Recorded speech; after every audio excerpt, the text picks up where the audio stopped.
Yes, good afternoon, everybody.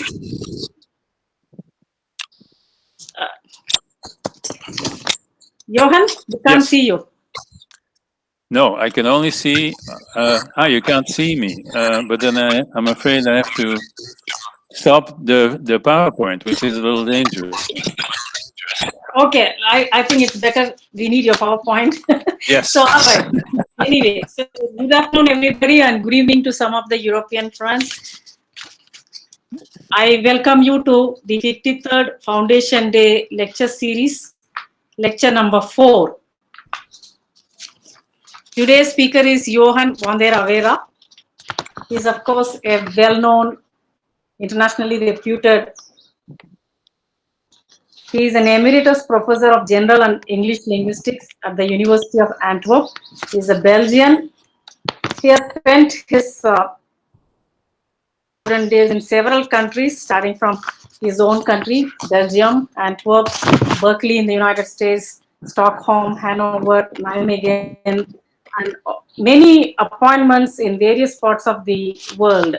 To mention a few: Bangkok, Gothenburg, Hong Kong, Kyoto, Leuven, Madrid, Paris, Princeton, Rome, and many other parts of the United States of America and several other countries.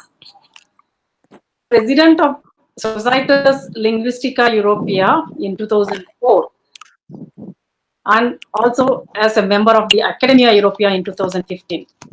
His research focuses on grammatical semantics with special references to conditionals, mood, modality, negation, indefinites, impersonals, and similatives, both from a synchronic and a diachronic perspective, as well as an aerial perspective, occasionally looking into historiographical point of view. Languages, his mother tongue is Flemish. The other languages he has worked on are English, New Englishes, Creoles, many Germanic languages and other European languages, and samples of the totality of the world's languages. Has worked extensively on various topics, produced quite a bit of books and book chapters. He's a very, very active editor of several works. Like, it's very difficult to read everything, but I would like to point out some of the most important works. He's managing editor of Antwerp Papers in Linguistics, editor of Monograph series, Germanic Linguistics series, by all our internationally reputed journals, Bulletin of the International Pragmatics Association, Working Paper series Eurotype, editor-in-chief of the great journal Linguistics, editor and moderator also, along with Planck and Bernard Comrie and many others, of the ALT newsletter, advisory editor in several journals like Lincoln Studies in Theoretical Linguistics, Current Research in Semantics Pragmatic Interface, Studia Typologica, Oxford Bibliographies in Linguistics. He has been the editor of several journals: Journal of Pragmatics, Cultural Dynamics, Linguistic Typology, Language Design, Revista di Linguistica, and many others. Bell, for example, Belgian Journal of Linguistics, South Asian Language Review also, he was with us for some time, English Text Construction, and many, many more important editorial activities. Interested people can look into his CV on his homepage, which is very impressive with 47 pages. Given more than hundreds of invited lectures across the world, published 9 monographs, edited 26 book chapters, published more than 250 articles in reputed journals. And I'm very happy to share with you that he has contributed to World Atlas of Language Structures 7 chapters. And in those days, of course, I had the opportunity to work with him on one of the chapters, the morphological imperative. He has other chapters as well: the prohibitive, imperative, hortative systems, the optative, situational possibility, epistemic possibility, overlap between situational and epistemic model marking. Johan van der Auwera is not new to CIL. He has visited the institute twice. 1997 as a visiting fellow while he was giving lectures not only in CIL, also in Hyderabad. And in 2012, we had the honor of having him as a plenary speaker in this institute for the International Conference on Tense Aspect and Modality. So on behalf of the Central Institute of Indian Languages and on behalf of the director CIL and on my own personal behalf, I welcome Vander Auwera to this prestigious 53rd Foundation Day lecture series marking the completion of 52 years of the CIL. Number 4 is the topic for today is negative indefiniteness, new avenues of research. Johan, with these few words, I welcome you to address the gathering. Thank you.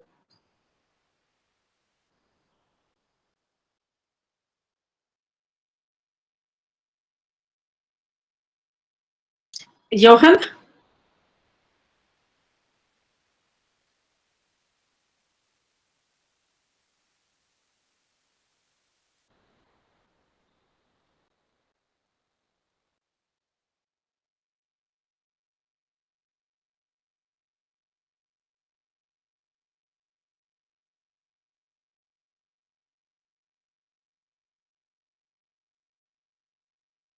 So please unmute your mic, sir.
Johan, klik nu op verbergen.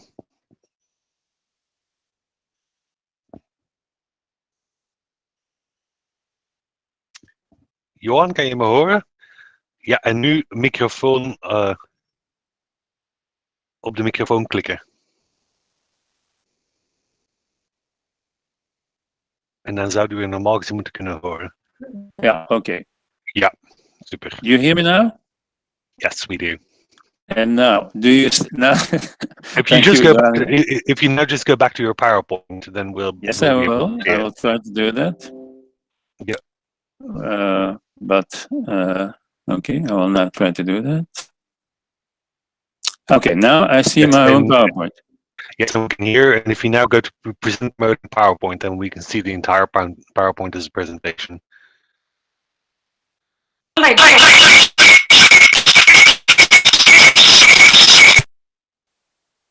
Yeah, that's great.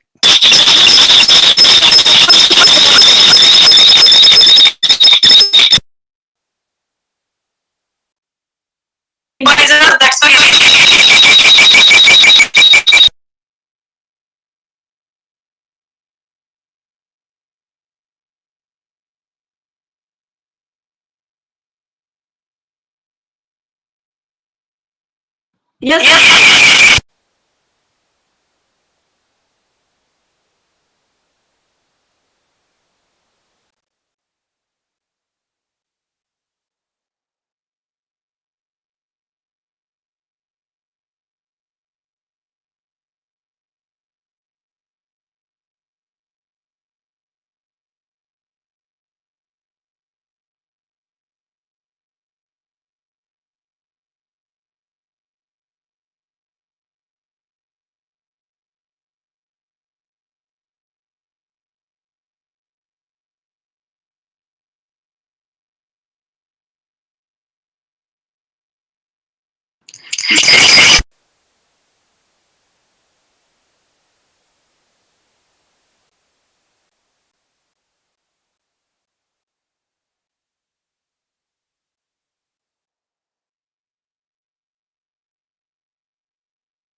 Control D for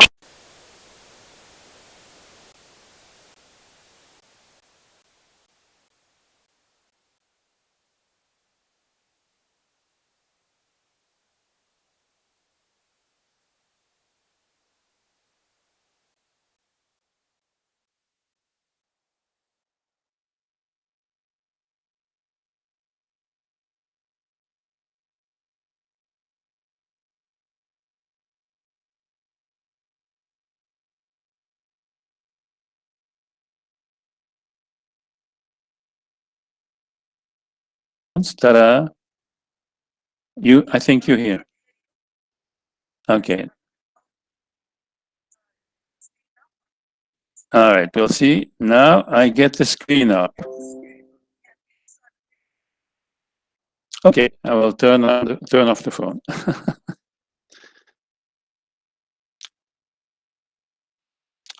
Okay, let me check. So I see my own PowerPoint. I will now go to present mode.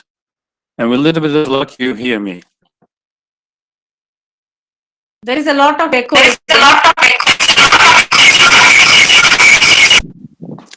Yes, there is an enormous amount of echo, which I hear from India as well. Hearing is from other side.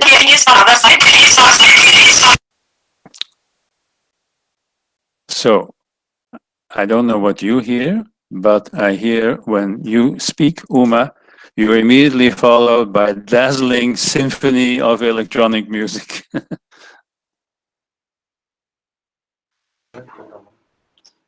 Okay, please continue. Let us see now. Okay.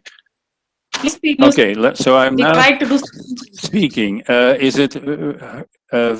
Can you hear me well? Can you hear me well without echo?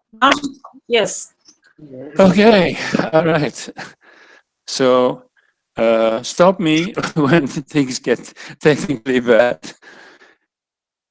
Thank you. Well, okay. Slide number 1. Thank you very much. Do you see my slide still? Do you see my slide? Yes. We do. And you hear me as well? Yes. Okay. At least Europe hears me, so maybe India hears me too. Okay, this I understand is Canada phrase which says thank you. Indeed, I owe you thanks for inviting me in this unusual way, which is technically more challenging than I would have thought. I, like all of us, I've been exposed to electronic conferences, but this is my first experience with Google Meet, whatever. Yeah. Thank you also, Uma, for your somewhat inflated, but very super beautiful introduction. Okay. This says in Canada, I hope, explanation. So what I will be doing is to talk about my own work. For I suppose 50% of my research time of the last 5 years, 50% or more of my present research time and of the months and years to come will go to what I will talk to you today about. So you will see a lot of references to my own work, and that may reflect badly on me, but so be it. So the title is Negative Indefiniteness, New Avenues, apparently I communicated a few weeks ago, new lines. And you see the word new now in red. Well, it's relatively new, of course. There are strong connections with earlier work. It's not, this is a relative notion, of course, as is this notion, established lines of research. I will take a few minutes to talk about 2 more or less established lines of research, by no means suggesting that all is done and we can move forward and have solved these things. But nevertheless, these will not be the body of my talk. So here's an established line of research, which for my own part, I started in India. in 2015 in New Delhi. More ado about a Shakespearean pun on the typology of negative indefinites. And you can see this, there's a direct link with the publication in 2018, which indeed reflects the talk I was happy to give in New Delhi, 6 years ago already. Here's the typology of negative indefinites, which I talked about in New Delhi, which is in the paper of which you've seen the reference. What is it? It's a typology based on two parameters. One of them is the verb negative? Is there a negative particle or a negative morpheme? And the other parameter is the indefinite negative or not? What you see now on the bottom is the northeast corner of the complex typology you've seen before. You see my arrows goes to NV and to V. V is verb, of course. NV is negative verb. So this typology is supposed to be a typology based on two parameters. One of them is the verb negative or not? Is the indefinite negative or not? Under non-negative, I include negatively polar things. So a positive indefinite would be something like somebody, and the negative, as well as anybody. And the negative indefinite is simply nobody, nothing, etc. So that's one parameter. The other parameter is what's the order of the indefinite, whether negative or positive, relative to the verb, whether negative or positive. You see here, the arrows now point to a bigger than symbol, which means precedes. Okay. Why is this all relevant? As many of you no doubt know. Well, because they matter to what is possible grammatical in languages. Here you see a really classical example of variation in Spanish and other languages. There's two ways to say nobody came. If the nobody word follows, like in the second one, you need for a clausal negator. If the negative indefinite precedes, it's impossible. You cannot have the clausal or verbal negator. So in this language you have two patterns, and this has been called for the last quarter century non-strict negative concord. Negative concord because there is some sort of agreement between the negativity of the indefinite and the negativity of the clausal negator. And in some languages, it simply has to be there all the time. There's no way you can say something about nobody or nothing, whether it precedes or follows the verb, or the clause if you prefer, but I'll probably continue speaking about the verb. The verb has to be negative as well. That's called strict negative concord. Everything else is not strict, non-obligatory. And Spanish is a classical version of non-strict, non-obligatory negative concord. You see, when the negative precedes, it's not possible. In a wider typology, there is more than the classical type illustrated by standard Spanish. But this is not what I will be talking about, of course. I'll go back to this. You may you see that it's complex. You also see you may glance a sense of symmetry, but this was not intended to. Yes, with these parameters, I looked at the literature available to me then, and I get this picture. But a little bit later, the 2017 paper actually. Mostly at the English Creoles, and there were a few more types. And there will be more types still. So it may be complex and symmetrical. Well, it may not be that symmetrical, and it's not complex enough. But that has to be continued, but not today. Once in a while, you won't see me, but once in a while, I'll drink. I will now drink. A second more or less established, or at least a line of research that has attracted an enormous amount of attention, primarily by generative linguists. It's true, I think, that of all persuasions in linguistics, generative grammarians have worked most on negative concord, which you've seen for Spanish, non-strict or strict, and related matters. If you're a generative grammarian, you might primarily worry about two things. One of them is the alleged negative indefinite really negative? Is it inherently negative, or is it perhaps a negative polarity item? Not really negative, special, of course, negative polarity.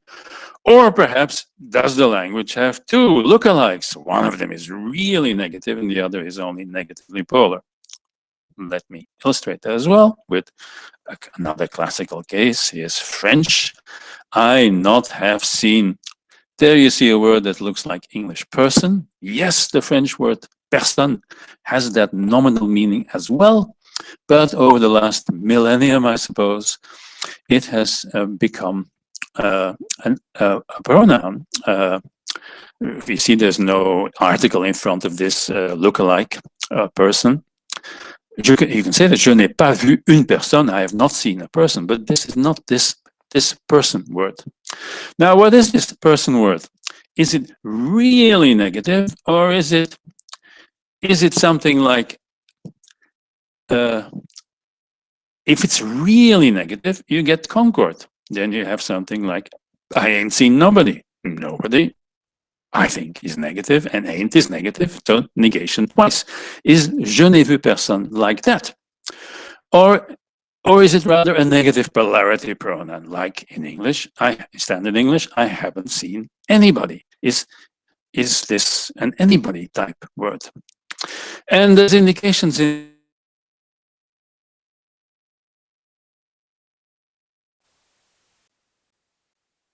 person knows somebody better than anyone else. Look, it's the person word which appears, and here suggesting a translation by anybody, anyone. If you look at the right, who is it that you have seen? Nobody. Here in French, you say personne. You can't have your ne, the clausal negator, suggesting that personne is actually negative inherently.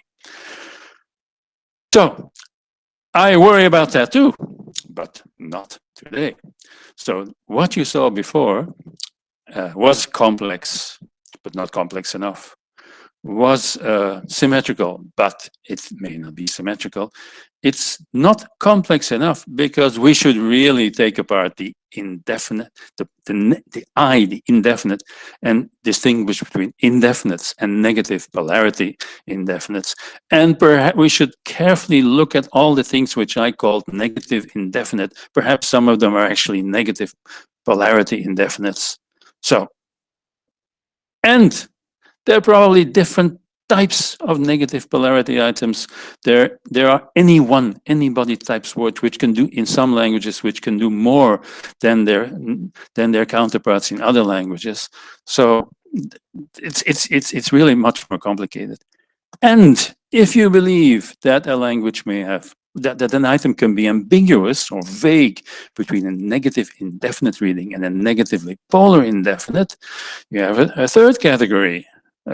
Another category, namely an element that can do both, that is inherently negative in some uses and just negatively polar in other, and there may be more. So I'm interested in that as well, but not today. And all that will be talk about for the body of the talk, I will probably mostly speak about negative indefinites, but if you think that my negative indefinites are not really inherently negative, my story will still carry over. What I also do not, I'm not a generative linguist, so I do not enter the theoretical debates about how whatever view you have on person, anybody, Nadia, etc., all these elements, how that relates to other hypotheses. That's not me either. And no. Of course, these established lines are related to other established lines, which I will not talk about. And if the best overview today of the established lines is in a very recent handbook on negation. Okay, I've talked for about a quarter of an hour. It's time to go to the quotation marks, new lines of research. I will first present them briefly, and then I come back to them one at a time. Okay. The first one concerns pronominal and nominal negative indefiniteness or indefinites. Here's an illustration in English of a pronominal indefinite. As you can see, this little line, "you ain't seen nothing yet," is part of entered my corpus in 1974 by an otherwise obscure Canadian pop group. Anyway, ain't is negative, isn't it? And nothing is, presumably we all agree, but whether you don't agree, it doesn't matter. If you think that nothing is negatively polar, fine with me.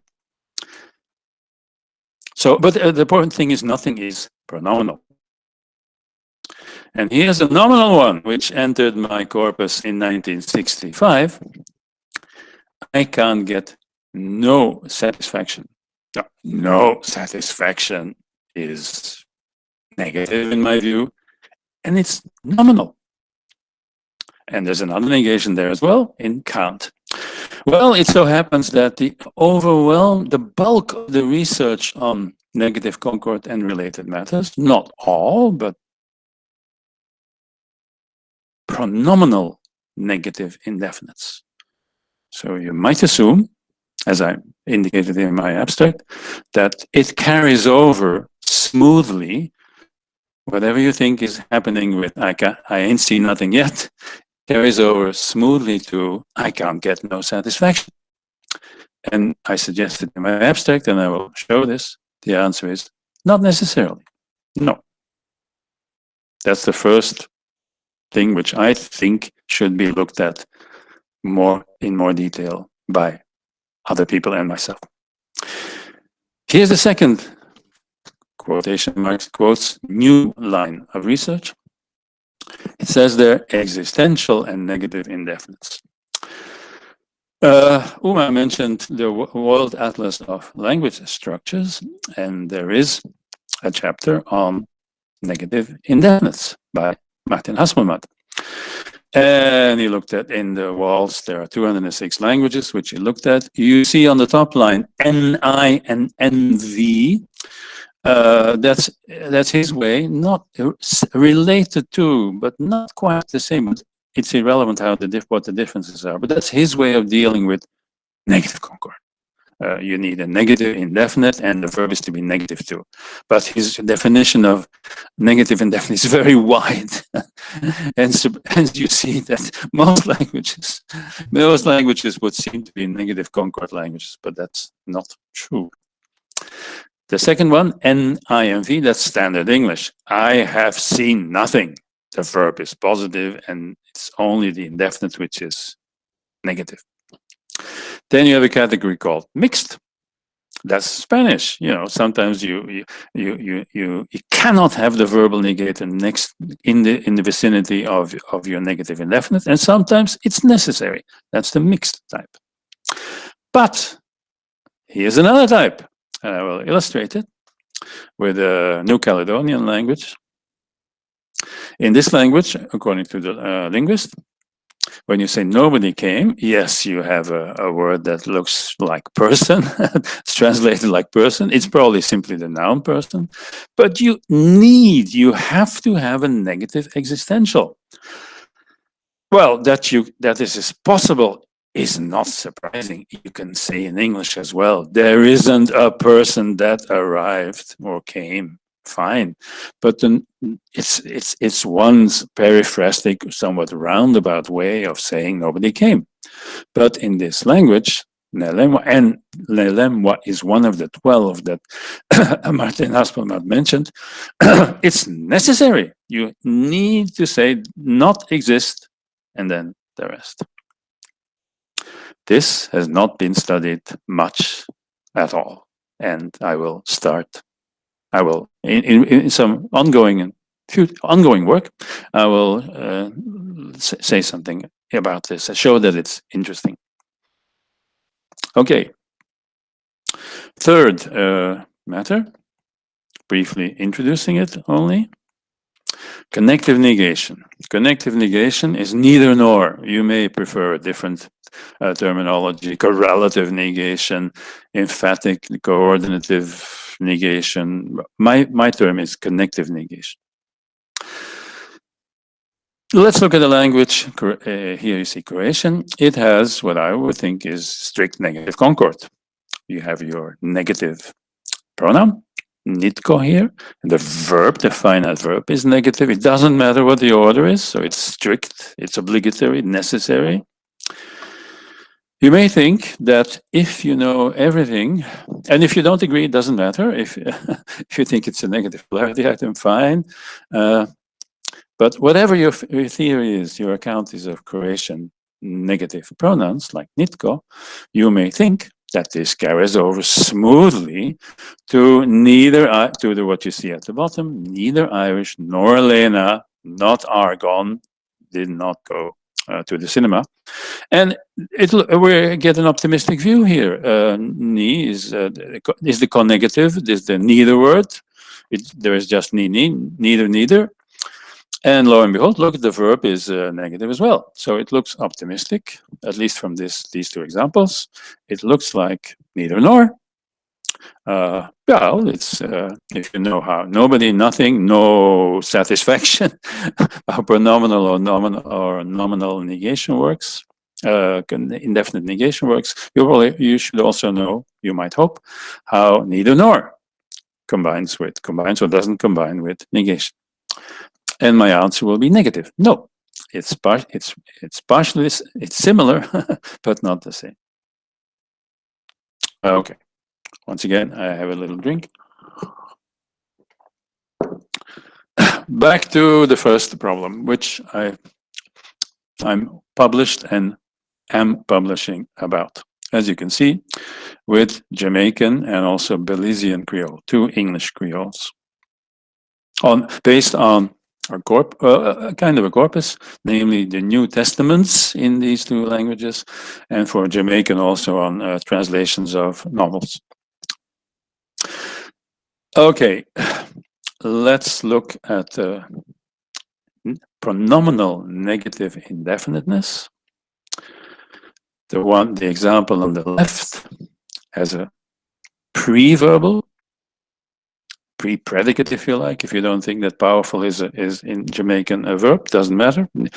So, yes, Lord God, nobody no powerful like you. Nobody precedes the verbal or clausal negator. In the second example from Belizean, in this respect, Belizean Creole, English Creole, and Jamaican Creole are the same. So I will alternate. I looked for nice examples, which are immediately understandable as well for a speaker of English. So you knew, it's not immediately understandable, it's a you plural. You knew, no for judge, nobody. So it follows and you get negative concord. You actually get negative when the negative pronoun follows. It's very strict. 97%. It's not 100% actually. So that's something we should keep in mind too. That in real language, when we say that the language is strict negative concord, it may not be 100% strict. Indeed, in Jamaican, there's a very small number of cases where actually you don't get negative concord. And the same goes for the preverbal occurrence. Nobody, no powerful. There's even more of a breach there. There's less negative concord. The fact that it's not obligatory in neither position, but that it's nearly strict in the postverbal relates to what we know about Spanish. You've seen these examples before. No vino nadie. It follows, and apparently it's 100%. So it's very strict, super strict in Spanish. as strict as it can be. And in Jamaican, it's almost there. And when the negative indefinite precedes, like in Spanish, it's actually impossible. No, that's one way of having less negative concord, namely no negative concord. In Jamaican, we don't go that far at all, but 83 versus 97 is a big difference. Okay. So whatever your preferred account is on Jamaican and Creole pronominal indefiniteness, does it carry over to nominal negative indefinites? Let's look at examples. Let's first look on the left. There you see a noun, pre-verbal. No law, no there to stop me. No law is not there to stop me. No law is there to stop me. Pre-verbal. And on the right-hand side at the bottom, you see a post-verbal. God, no tell, no lie. Okay. Now let's see how this is negative concord, in my view. Again, for nouns now, as it somewhat similar to what it was to how it was with pronouns on the top of the page. But what are the percentages in real life? Yes, but I must also stress that these Bible translations are judged absolutely, I should say perfect, I guess, perfect Jamaican and Belizean Creole, not the super straight, not the Creole that tries to be as close to standard English as possible. No, the real Creole, the acrolectal Creole. Okay, ta-da, the percentages. Well, let's look at the right hand first. With the pronoun, it was very, very strict. With nouns, no, only roughly half of the cases have God, tell, no lie. And interestingly, when it's pre-verbal, it's a little bit higher. It's maybe not statistically relevant, but anyway, it's a little bit higher. So it's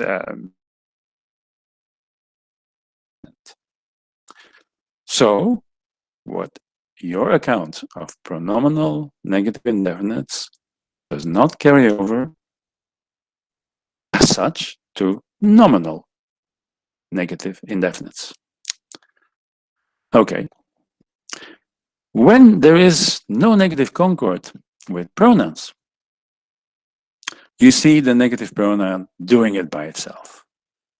Yes, Lord God, nobody powerful like you. And so you for judge nobody. No. If there is a breach, if there is no negative concord with nouns, it's the negative determiner that stays away. So law, not there for stop me. Laws are not there to stop me. God, no tell lie. So in the top case with pronouns, it's the verbal negator that disappears. With nouns, the verbal negator has to stay. It's the noun that loses its negativity. So not let me rephrase it. The majority of the breaches are like that for pronouns. No clausal verbal negator. The majority of the breaches for nouns are no negative indeterminate. What's going on here? Well, at least one element of what's going on there is this, I think. If you have pronouns, yeah, I've been going for half an hour, I see. If you have pronouns, you have in Jamaican and Belizean Creole a choice of three. The set has three elements. There is the negative nobody, there is a negatively polar anybody, and there is somebody, just like in English. So you have to choose. It's either nobody, anybody, or somebody. Likewise, with nouns, you can choose. You can say no law, no lie, any lie, some lie. But there is a fourth choice.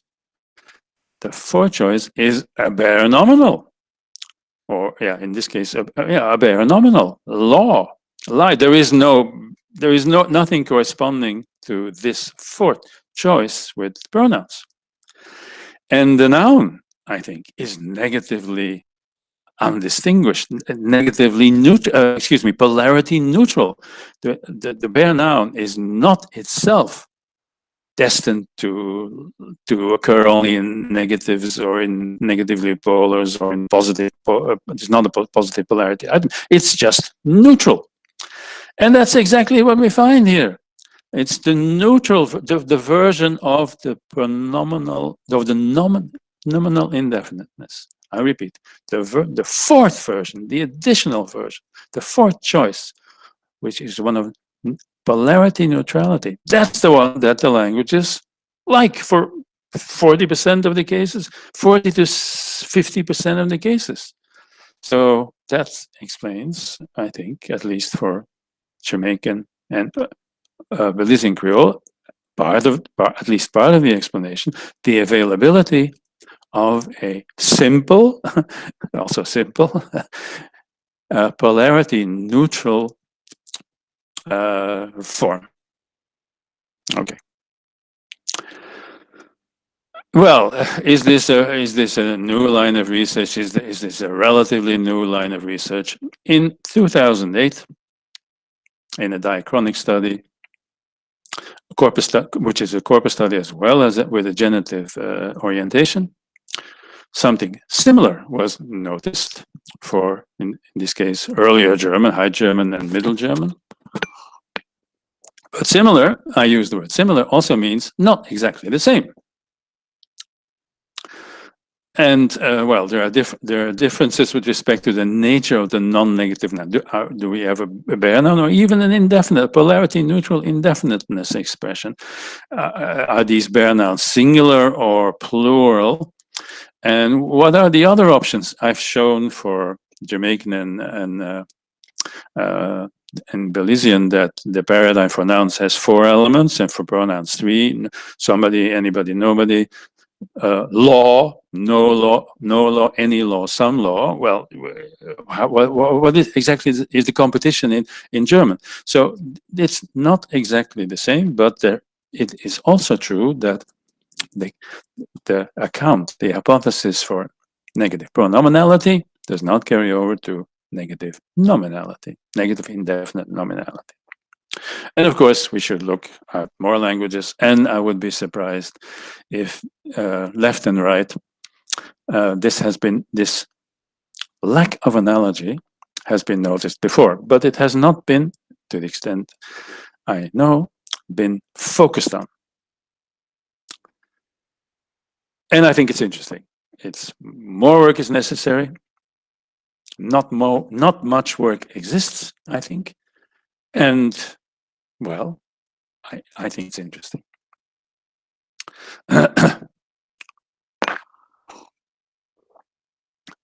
My second quote unquote new line of research, which I've worked on with Daniel, who is with us today, for a bit on some Malayo-Polynesian languages, and I'm also working on the languages you will see in a few slides with some other colleagues of mainland Southeast Asia. Okay. Martin Hasselmat has worked on negative indefiniteness. As you already know, there is a chapter in the World Atlas of Language Structures. There is also one on positive specific indefiniteness, somebody. So the one on the right you've already seen, that's about nobody, nothing. The one on the left is about somebody. You can see that the parameters are different. The parameters are different. On the right-hand side, I put in red what corresponds to negative Concord distinctions, but in an indirect way.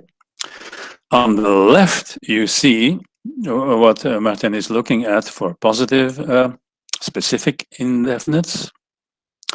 He notices that in some languages, the pronoun somebody is the same or very similar or based on interrogatives pronouns. rather many languages. He noticed that in some languages, the expression that corresponds to somebody is actually a generic noun, like French personne, except that in French, the personne is really grammaticalized into a pronoun. In some languages, maybe just the noun person or human, man. There are languages which have something that is arguably pronominal, but not the same as or based on interrogatives or generic nouns. Perhaps 2,000 years ago it was based on one of them, but it has developed almost unrecognizably into a special pronoun. So the different parameters, and you see, mixed is of course different too. It's not because the same word mixed appears that it's the same kind of mixing. The mixing on the right-hand side is to take care of Spanish, which sometimes has negative concord and sometimes not. The mixing on the other side is, well, perhaps for humans, it's interrogative-based, and for things, for nothing, it's generic noun-based, or mixed because it has both options. There's one pronoun that is based on interrogatives, and the other is perhaps based on the word man or a person. So the mixed, you should not believe that we're dealing with the same kind of mixedness. And you see again, existential. Now, here too, you should not think it's the same kind of existential. Let me focus on that. You've already seen existential for negative indefiniteness. In this language, nell'emwa, remember,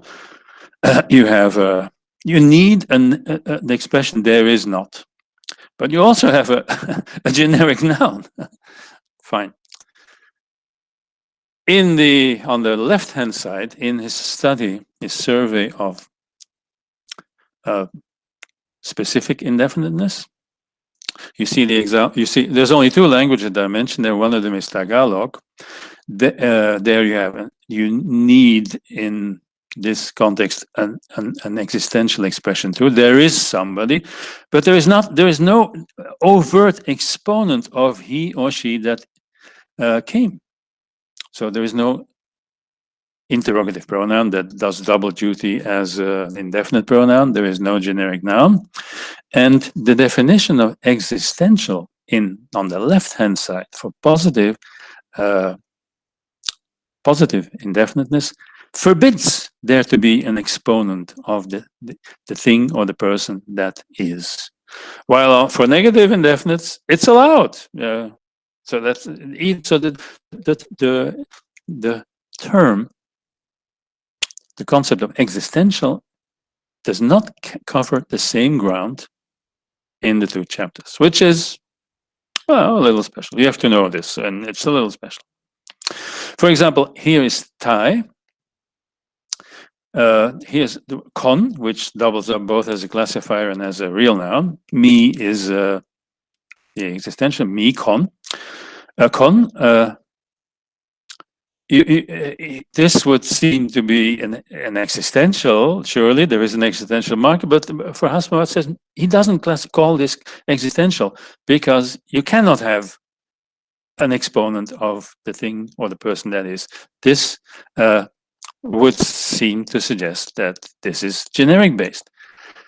However, it's mixed in another sense. You can just as well have an interrogative pronoun. I call it ignorative in a certain tradition. Ignorative are those pronouns that have, depending on the context, indefinite as well as interrogative uses. So cry in other contexts means who. So me, cry, and then the rest. Cry can replace con.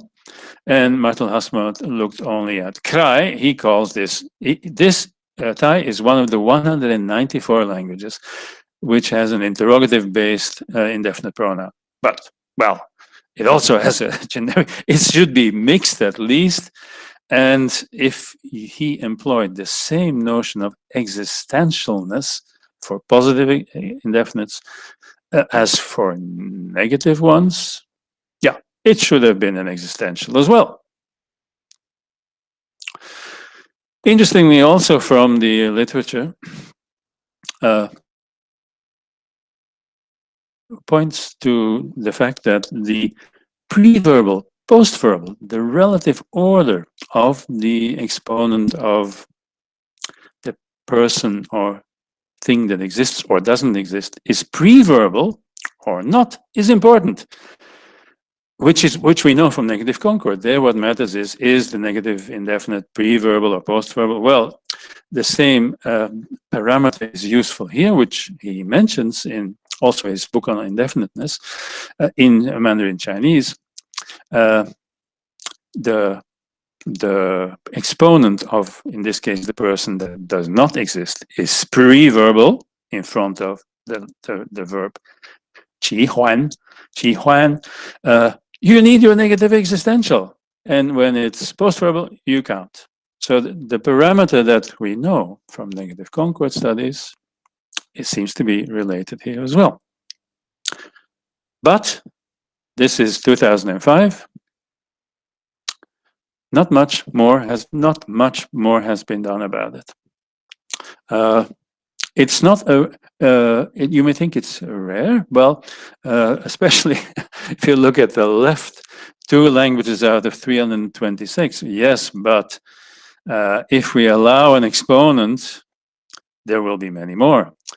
So it's this necessity or possibility of an existential phrase for positive and negative existentials is well known. We know that this is found in Malayo-Polynesian, mainland Southeast Asia, and also the indigenous languages of the Americas, and probably elsewhere as well. As a grammaticalized strategy, not as a strategy like in English, there is somebody who came yesterday, or there is nobody that came yesterday. It's presumably, well, in most, if not all languages, you have an existing mark. You could probably always say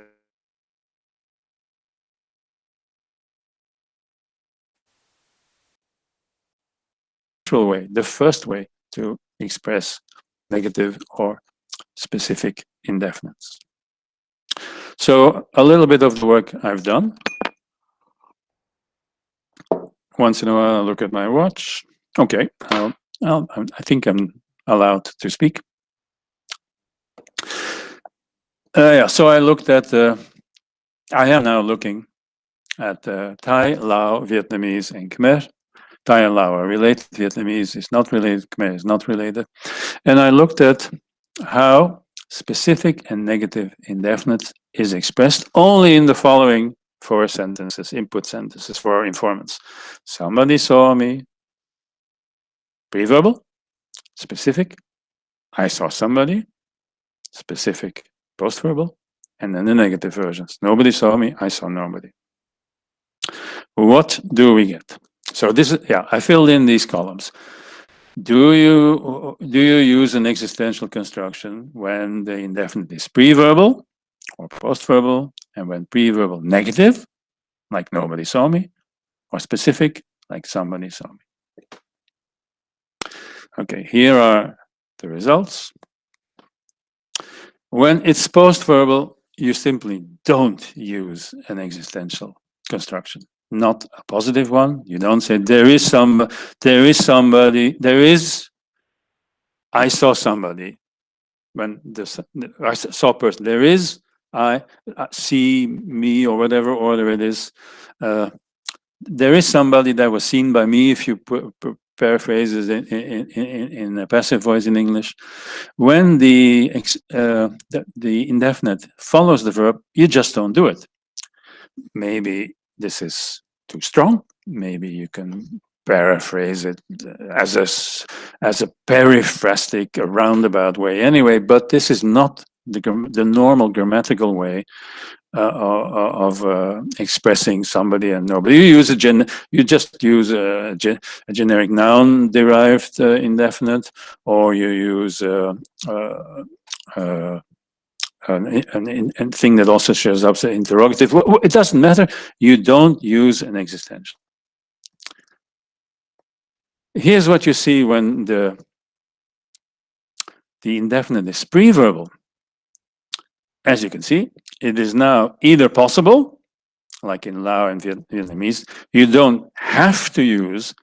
There is another grammaticalized, fully normal expression strategy that doesn't use the existential, but it's possible, and it's actually quite. I can't. With this kind of work, you cannot do a frequency study. I do not know what is more normal. I know that in Lao and Vietnamese, the existential strategy is possible. I don't know whether it's the normal, the most frequent one in this or that register. That I do not know. But in Thai, it's just necessary. This is the example you've seen already. Me, and then either krai, the interrogative, or kon, the generative, the generic noun. But me, the existential, has to be there. And in Khmer, it's mixed. It's always possible, but when it's negative, it's necessary. Okay, it seems to be a fairly robust contrast, which is the postverbal pre-verbal contrast, which showed up its face in in traditional negative concord studies as well. So once again, why? And I'll bring in one element that may explain this. And this element is often called given before new principle. It is not a principle that holds without, it could have competition from other principles, but it makes its force felt in various parts of the grammars in some languages, as has been argued by Halliday, maybe first, Chafe in many works, Givon in many works, and also a doctoral thesis on negative indefinites in Antwerp a few years ago. What it says is, if indefinites are not given, they are not given. If they're positive, I saw somebody, then somebody is not given, the somebody is not given you, and maybe you will go on and say something about it. Well, if one force in language is to start with something given, and you actually happen to start with something that is not given, like somebody came in, some languages flag this special turn with a special existence mark. There is somebody, and when it follows, yeah, it's okay. The new information can be later in the sentence after the verb. So I think this principle is useful. Now, when it's post-verbal, you never use the existential. You must or you can use the existential when you happen to start with something that is not given. But notice this contrast in Khmer. The need for the negative existential is really strong for negatives. Now, if like in nobody saw me. Now, nobody is not only not given, it's not new either. It doesn't exist. So that's a very strong way of being non-given. It's not given because it's new. No, there is nobody that saw me in nobody saw me. It's not existing. So I propose to rephrase this principle for these kinds of issues as given before not given. Not given can be new. Somebody saw me. Ooh, somebody is not given. It's new. In my language, I need to flag this with an existential. Nobody saw me. Nobody is not given. It actually is not new either. It's not, doesn't exist. And here, this, at least in Khmer, Cambodian, the urge to, it's necessary to use the existential. Okay, in other work, I looked at 12 Malayo-Polynesian languages. This was less conclusive, less comprehensive way of dealing with informants. We or I merely asked to 12 speakers of 12 different Malay-Polynesian languages, what is the most normal way of expressing somebody saw me, I saw somebody, nobody saw me, I saw nobody. So not what are the ways, which is all the possible fully normal ways, which I did for the former mainland Southeast Asian languages, and there I sometimes got it's possible but not necessary. Here I just asked, what's the normal way? I looked at 12 languages, as you know, and remember, do you use an existential for when the indefinite is post-verbal? In Thai, Lao, Khmer, and Vietnamese, it's impossible, was my view, as a normal grammatical, not weird option. Well, my 12 Malay-Polynesian languages would accept it. 1 out of 12, and 2.5 volunteered. 1/2 of an informant said, yes, it's possible, but we also can say this. So that's why the 2.5. Anyway, it's the pre-verbal domain that is the domain of existentials, not the post-verbal domain. Now, remember, I'll go back a little bit. Remember that the need for an existential in Khmer was stronger when it's negative, when stronger for nobody saw me than for somebody saw me.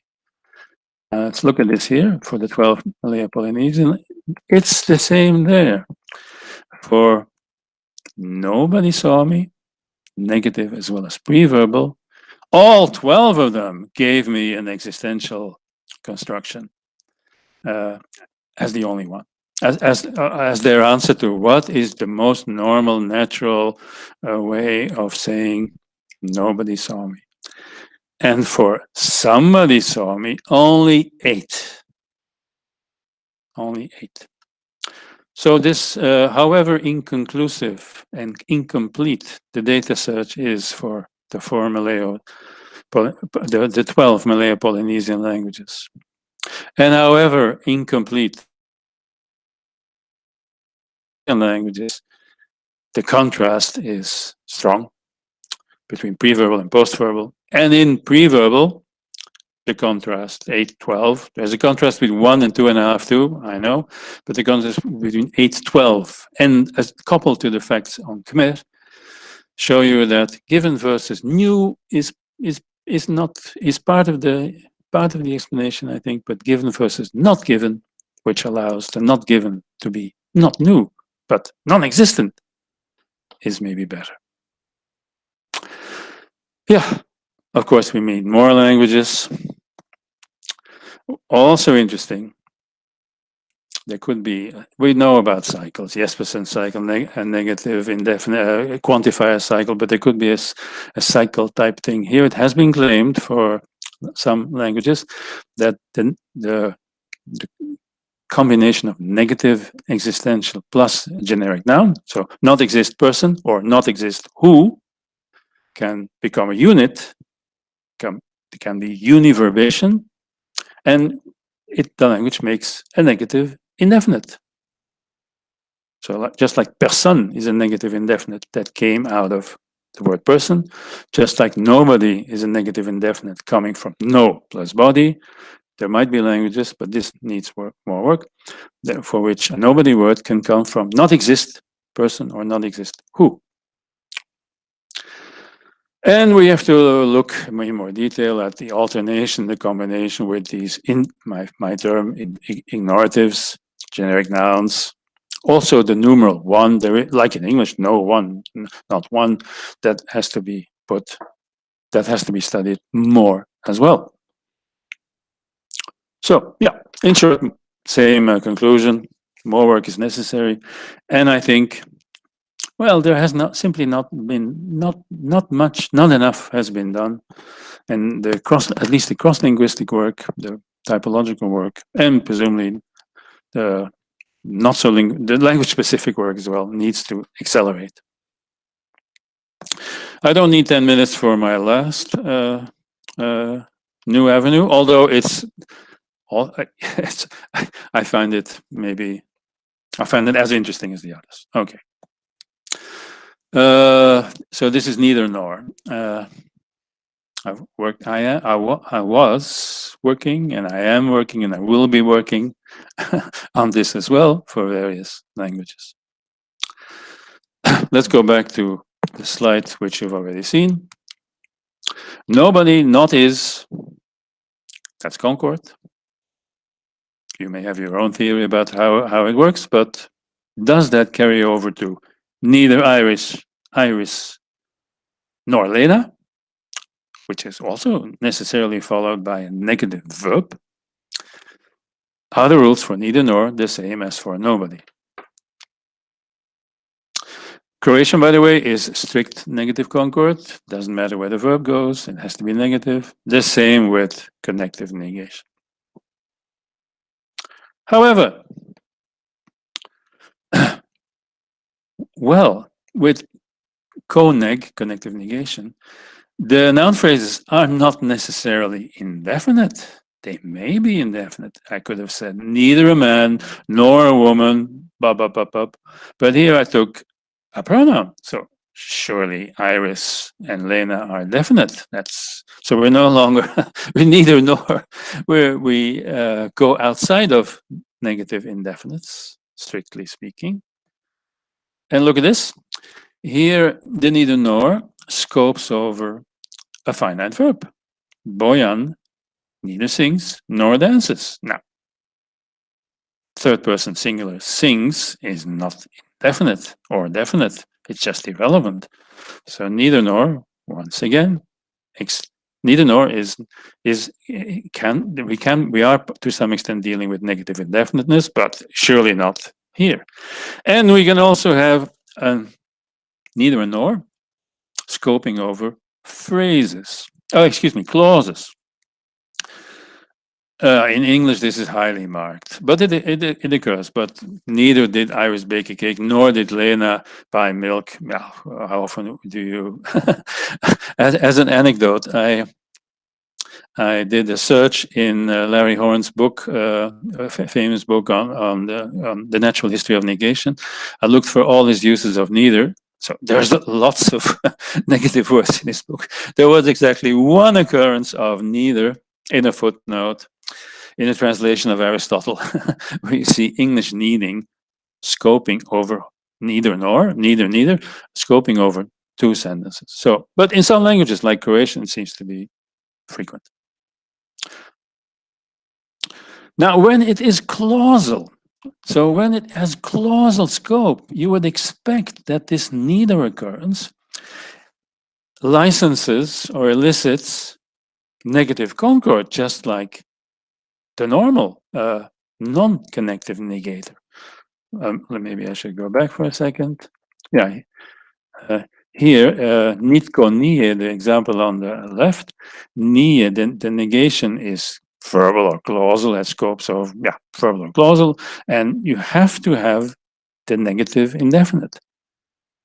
Now here, you have the clausal version, niti, there's two nitis, there's not enough space for the second part. Actually, Croatian has a nobody, anybody, somebody partition as well. Well, you cannot use, even though it has clausal scope, you cannot use the negative indefinite. It's either the negative polarity one or the positive polarity one, njekoga. The nye looks negative. Well, it really is, but it comes from I don't know who came. So it's the history of this nye is a little special. So that's a little surprising. You would expect that if a negator scopes over the whole sentence and the non-connective negator triggers negative concord, the connective clausal negator should do that too. Well, it doesn't. And furthermore, when it's phrasal, look at this example, Bojan, and then the finite verb, which is negative, and then two participles, sang and danced. That's a phrase. It's not a nominal phrase, but it's not the finite verb. I could have given examples with a nominal phrase as well. Anyway, when the neither nor scopes over a phrase, not the finite verb, not a clause, but a phrase, nominal, or in this case, a participle, the first of the two connective negators may be absent.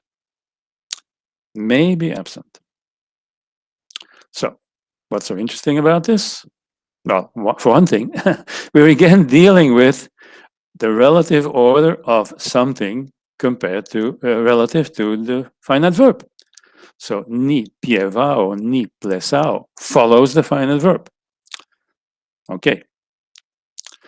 We know this from Spanish. There is a sensitivity of the patterning depending on whether something, in this case, the negative pronoun, follows or precedes the verb. But, so once again, the parameter before or after the verb, the finite verb, I must stress, is important. But in Spanish, what follows, what determines this parameter is whether or not the verbal negator is present. It must be present when the negative pronoun follows. It cannot be present when it precedes.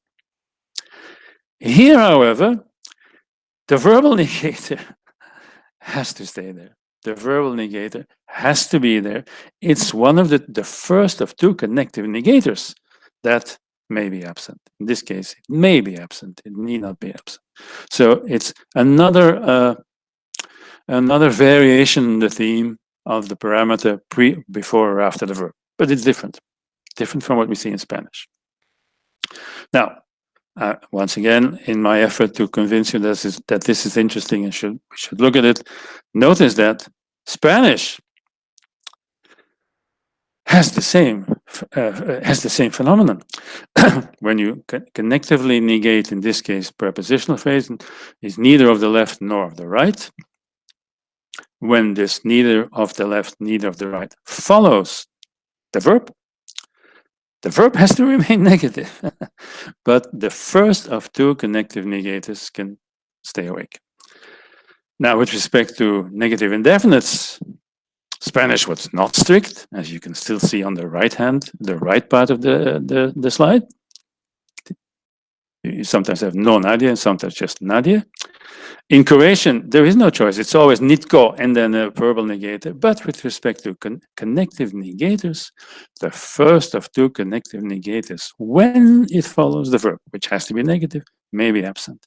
So it doesn't matter whether the language has a strict negative concord or non-strict for ordinary negative indefinites. There is this additional dimension of whether or not you can leave your first connective negator unexpressed. I will end with Persian. Persian has a type of negative concord, which was not on my slide of the Delhi lecture in 2015 and the publication in, I think, 2018. But it's not unique either. I found something similar in English Creole. What is also special is that the connective negator is the same or derives from the verbal negator. So there is only to some extent can you say there is a dedicated negative connector. So you might say it's just not again. But okay, if it has connective negator function, these things have to be the verb before the verb. There is no, is it before or after the verb? No, it is always before the verb because the language is, except for what I will be telling you in 2 minutes, has to be verb final, predicate final. So the negative indefiniteness as well as the connectively negated constructions are always preverbal. Now, what happens to the verbal use of ne? It's optional. Yeah, so that's somewhat different from what we've seen so far. But there's more. Something that in my, to the extent that I know the literature has not been looked at, in Persian as well as in other languages, with connective negation, you can have one before and the other after the verb. So neither the intelligent students passed in the exam, nor the lazy ones. Now, you may have interesting deletion theories or ellipsis theories, but surface-wise, it's undeniable that the first connective negator precedes the finite verb, which is comes there, become, and the second one follows. So it's connective negators. It's not just do they both precede, do they both follow? No, it can also be one precedes and one follows. And curiously, when one precedes and one follows, the verb has to be positive. When they both preceded, as in the example on the top, it was optional.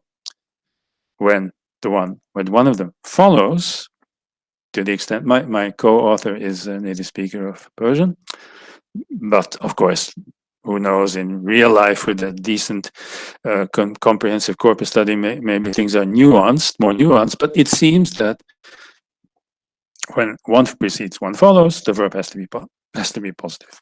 We have an idea about why this is as well, but okay.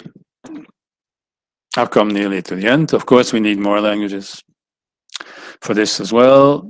The scope is important. Is the neither dealing with NPs or prepositional phrases or with finite verbs? That's or with clauses. And is the connective is there really a negative connective negator, a dedicated construction, which is clearly the case in English, in Slovenian, in all of the Baltics, in most of the Baltic-Slavic languages, in some or perhaps all the Romance languages, but not in Persian, only to some extent. The preverbal clausal negator in Persian may have become maybe morphologized and stuck to the verb. So it's a matter of degree. Oh, well, anyway, the relation between connective negation and negative concord and negative indefinites needs more work. There has not been much work, I think, not much cross-linguistic work. And I find it, and maybe you too find it interesting. I look at my watch. I will really stop now. General conclusion. I talked about 3 things, which are all unexplored and interesting. Thank you very much.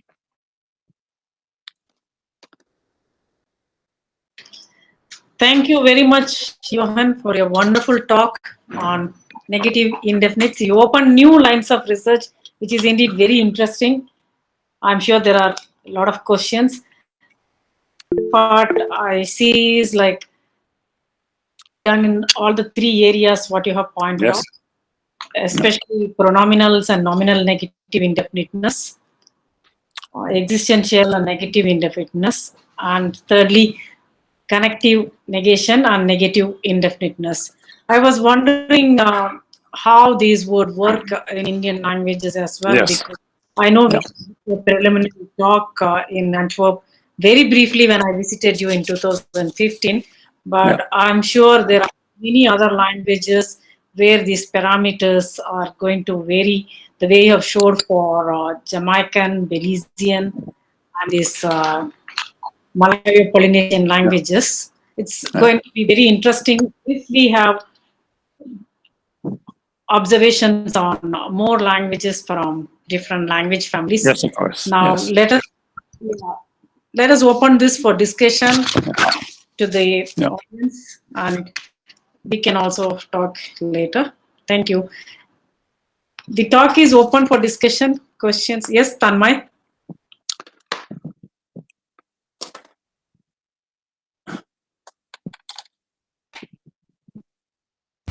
Yeah, I have a question which the talk is very interesting, and as Johan said, the earlier version of this talk in 2015, I was there for that talk as well. But nice to be reminded of the facts again. This is of course a longer version, and I was kind of fascinated by your the structural properties interest me, and the comparison of the Jamaican Creole and the Belizean Creole, Yeah. where you look at these pronouns and nouns, and you Yeah. mentioned this very interesting difference between the pronoun and noun is that in the case of pronoun, the verbal negative can be dropped, optional, whereas in case of noun, it is the determiner Yeah.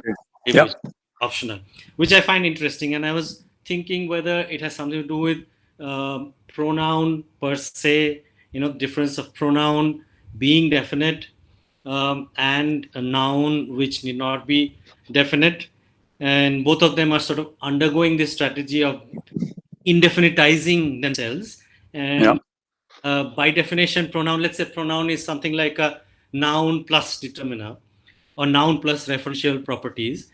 And in order to make it indefinite, we have to use the determiner sort of again. Morphologically overt determiner. Whereas in the noun case, we can drop it because the scope that the verbal negative will decide whether it is indefinite or whatever the properties of that noun is. So I was thinking on that line, and then I saw this Persian data at the end. And in the Persian data, you said there's nothing new as we've seen before. So in case of the first structure, when you have the of this neither, you have the verbal negation optional. And later on, you showed that if the verb is between, when you have the one negative in the pre-verbal position and another at the end, and the verb is inside, then the verb is not possible. Okay, so that's also interesting. But I was connecting with this Jamaican and Belizean thing. So in the first case, when you don't have, I think the second case, a follow-up question would be whether in the Persian second case it's a scrambling or not. But you can, talk about that later. But the first, let's say the standard Persian case, that would be a bit like the pronominal case in the Jamaican and the Belizean things, isn't it? The verbal negation is, however, this would be sort of, could say, if the verbal negation is optional, it would remind us of the Jamaican Belizean Creole data, where it is optional in case of pronominal, but not for noun. So did you test that for Persian as well? No. I did not. But also in the Creoles, when there is no concord, it's the negative. Yeah, the negative does it all. But the negative pronoun does it all by itself. But it's a pronoun. Here in Persian, it's a noun. The students. Right. That's why. Yeah. So that's a different. Right. When in Jamaican and Belizean, when we have no law or God doesn't tell lies, God tells what is it? The first case, the pronominal. Yeah, tells no line. So with nouns, you require the verbal. You require no tell lies. So it's the opposite. It's the parameter. The parameter is once again important. What is pre-verbal, post-verbal? I also did not. With pronouns in Persian. With pronouns, if it was not neither the students, nor the lazy students, nor near the intelligent, if it was two negative pronouns, nobody and nothing is acceptable. There, the verb has to be negative. So, for strict negative indefiniteness studies of Persian, we see that when the noun is the neither nor expression, the verb is optionally negative. When we get an ordinary negative indefinite, they always have to be pre-verbal. There has to be concord. So the contrast between pronouns and nouns plays there as well. Yeah. Okay. Yeah, that's interesting. And the follow-up question was: do you think the second case in Persian, when you have the verb between the two this negatives is the case of scrambling? Is it like a case of Well, that I gladly leave to you. So I'm the kind of linguist that looks at the surface and only at the surface. Now, I try to say intelligent things about the surface, and one of the intelligent things would be, look, one ne, negative ne, is before the surface. The second bit is obviously elliptic, nor the lazy students, but I do not put any underlying structure in the nor the lazy students. Obviously, the lazy students didn't pass the exam either, but scrambling or ellipses, etc., are not tools that I use or concepts that I use in a strong sense to explain what we see. But do you see any parameter working here? Like I don't know. Yeah. Oh, okay. Well, okay. Let me give you in the paper in progress. We try to. I didn't. I did tell you 10 minutes ago. We have an idea. Well, here's the idea. In ordinary simple sentences, when the sentence is closely negative, the negative comes at the end, and it has to be there. Nobody has seen me. It's literally nobody seen me has not.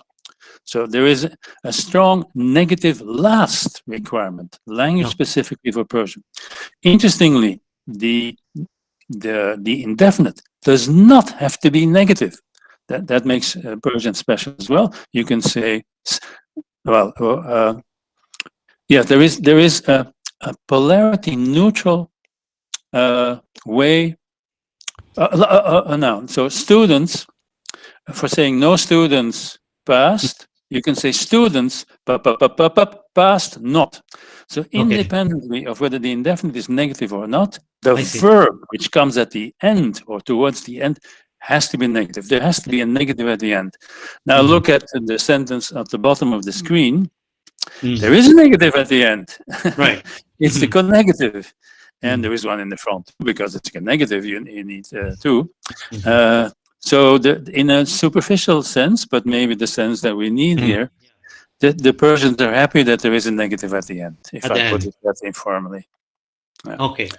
And it apparently cannot be there on the verb, while if you see on the sentence on the top, it's optionally covered. The ne in front of the verb may be absent, it need not be absent. But when there is a negative already at the end, it has something like that. But it's not baked through yet, this idea. Okay. Thank you. Thank you. Yes. Any other question?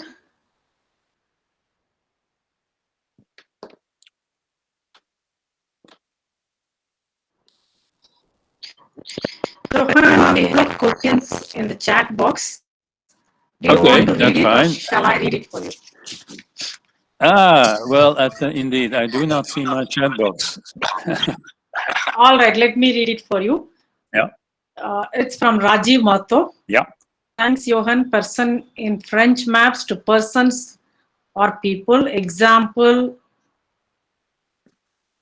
person. However, you mentioned it as equal to nobody. Could you please throw some more light? Many thanks. Okay. This was a question about the French example? It's a French example. The question is about which person. You have equated it to nobody.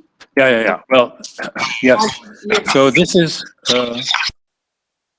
I hear a lot of, I don't hear any more echo now. Well, this was one of the issues that I was not going to talk about, and I leave it open in a way. If you look at this question here, at the sentence in the middle, je n'ai vu personne. I have not seen. Yeah, I translated personne by nobody.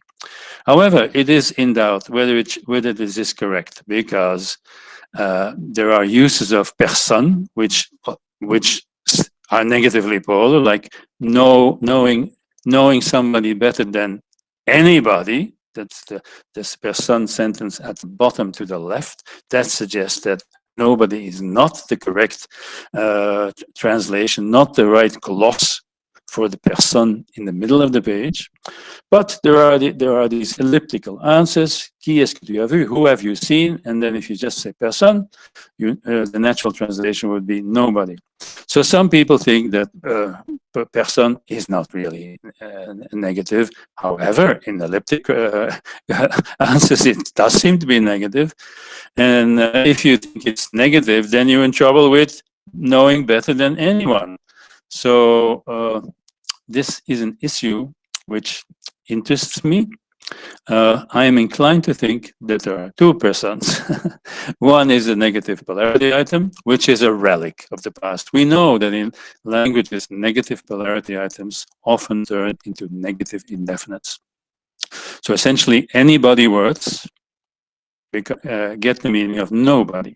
The opposite also exists, by the way. In Jamaican Creole, there's strong evidence to see that in current Jamaican Creole, not in any of the other related Creoles, nobody has got the meaning of anybody. Anyway, so but French, there is the relic use, connaître mieux que personne, which is the older use, where it's a negative polarity item, and there is now the newer use, personne, where it's negative. And if you think it's negative in the elliptic use, it's compatible with thinking that it's negative in the clausal use, je n'ai vu personne, as well. However, if you think that it's still the relic use, fine. You can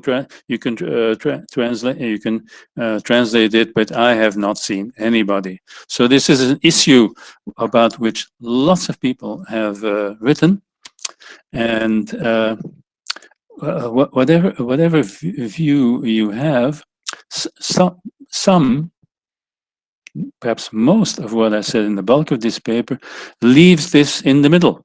So whether or not you have an existential construction in this language or the other, doesn't matter what your preferred view is on words like personne. Whether or not nouns behave the same as pronouns, maybe that's also, doesn't matter what your view is on personne. And also finally with connective negation, whatever you think is the truth, the true analysis of personne. I've looked at the French connective negatives as well. They're also different. They're also, whatever you think is the correct analysis of these two uses of personne, with connective negations, there are special things going on. So this is an incomplete, non-committal answer, I think. There is another question from the same person. Yep. Rajiv, are you there? Can you ask yourself? Yeah, my question is, do we have any term for the connective negation, the languages which do not have connective negation? Do we have it? Well, usually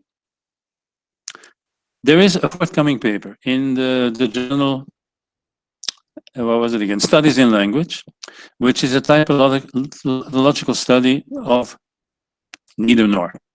But the author does not look at the negative concord. It just says, how do languages express neither nor? And it seems that a minority of the languages, there is a PowerPoint presentation on the web as well of this future paper. And any day, week, or month now, you will find it in the journal. And if you want the reference, I will if you send me an email, I'll send you the reference, and you can try to get hold of the full paper, which so far the author has resisted doing it because he's revising it. But anyway, it seems that in the majority of, he had looked at a large number of languages. In the majority of the languages, there are no dedicated neither nor constructions, in the sense that, like in English, apparently, they only have this use. What you do, the two things which you often find is that the neither word is the same as not even. For interesting reasons. And the other thing, the other widespread strategy is that it's the same as an ordinary negator, either a negative determinant, simply not a book.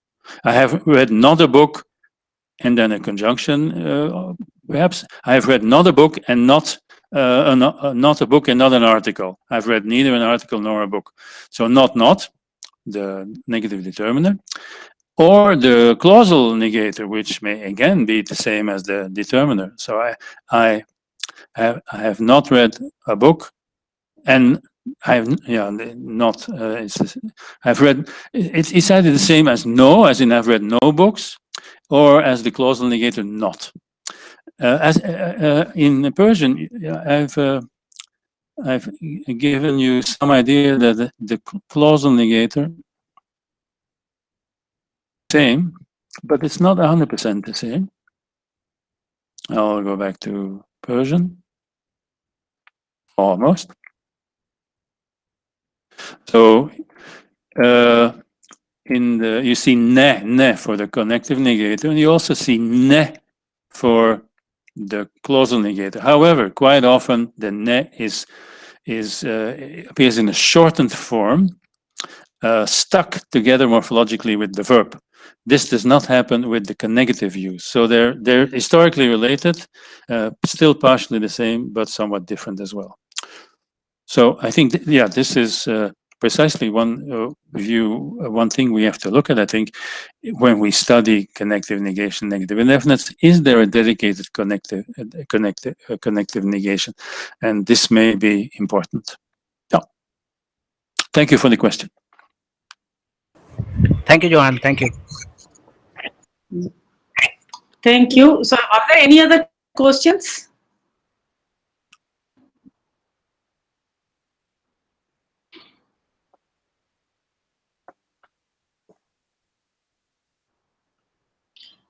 All right. So Johan, can I ask you something? Yes. So I would like to know whether you had any chance to look into your other favorite topic in combination with negative indefinites, modality, because it's going to open many more unresolved issues, I guess, because actions between the epistemic models and the negative indefinites. Yeah. Well, the answer can be very simple. The answer is, whoops. There is again a lot of noise. Yeah. But the answer can be simple. No, I have not looked at. I looked at negative models a long time ago. There was a paper on this, maybe 15 years ago. Yes, but in particular, negative indefinites. For example, constructions, especially something like nobody can eat this versus nobody must go there, or nobody. No, I have not. No. Well, in Persian, it is.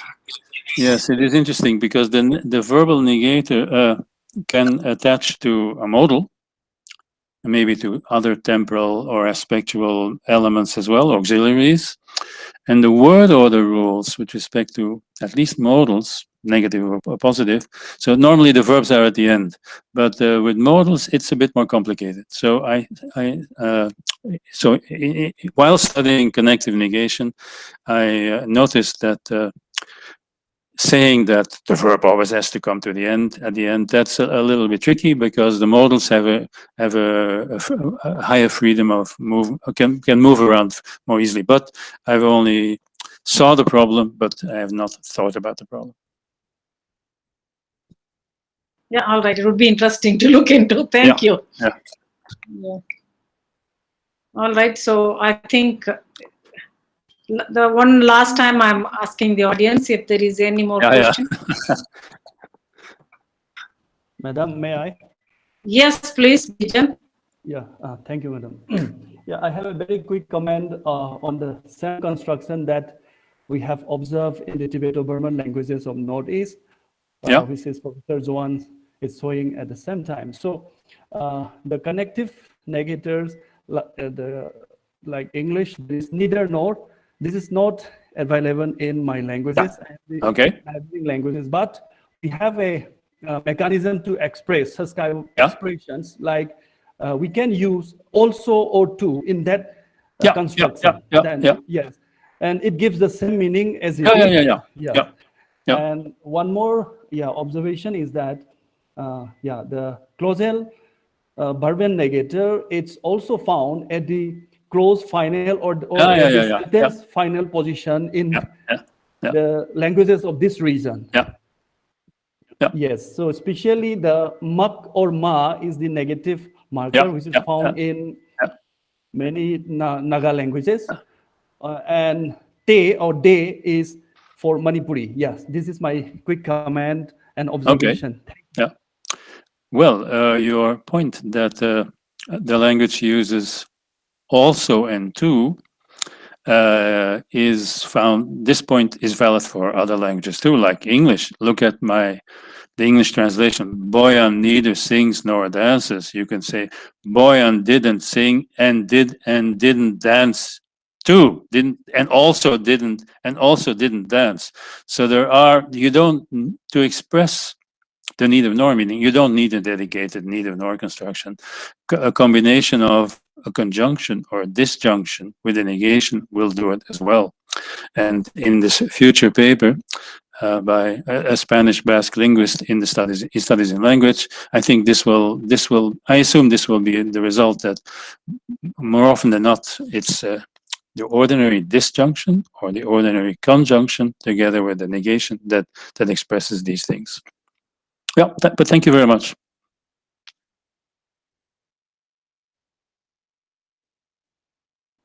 All right. So thank you very much, Johan. Yeah. It was wonderful talk, and though we had initial hiccups, it went off fantastically. And it's a very, very interesting piece of research. I'm sure it has motivated many of us who are listening to you.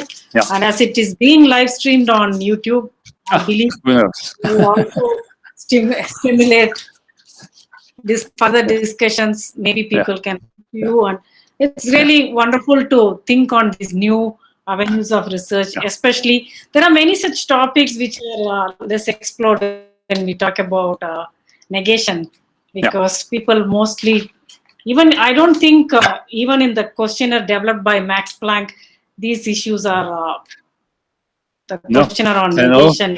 Also, for example, connective negation, it's often not marked in grammars. So we should be lucky if the grammarian says how to express neither nor, either because it's very simple and combined and or combined with not, but often not even that is mentioned. Yeah, so it would be interesting to look further into a larger database of languages. And I am very, very thankful to you for accepting to deliver this lecture. We gave you very short notice, and because I knew you would be definitely accepting our request, and I'm really thankful. I thank you on behalf of CIL and also on behalf of my director and our staff for accepting our request, and also for sparing your valuable time to be with us today. And so, do you want to say anything before we close? I would like to thank you as well. I would also like to say that it was not a burden, because I'm working on these things, and having to put it in a PowerPoint, yes, making it hopefully understandable, appreciable by others, made me think of within these new lines of research, some other things which need more work. And finally, I wish I understood why I got these technical problems. So with other programs, I've learned how to use them, but with Google Meet, this first Maybe you never exposure- used Google Meet. It's okay. No. Does not matter. No, okay. Nevertheless, I don't know how it happened, but so be it. Thank you for your patience, all of you. No, well, lovely to see you, and thank you for your lecture once again. Okay, thank you very much. Bye bye. Thank you. Bye. Bye bye.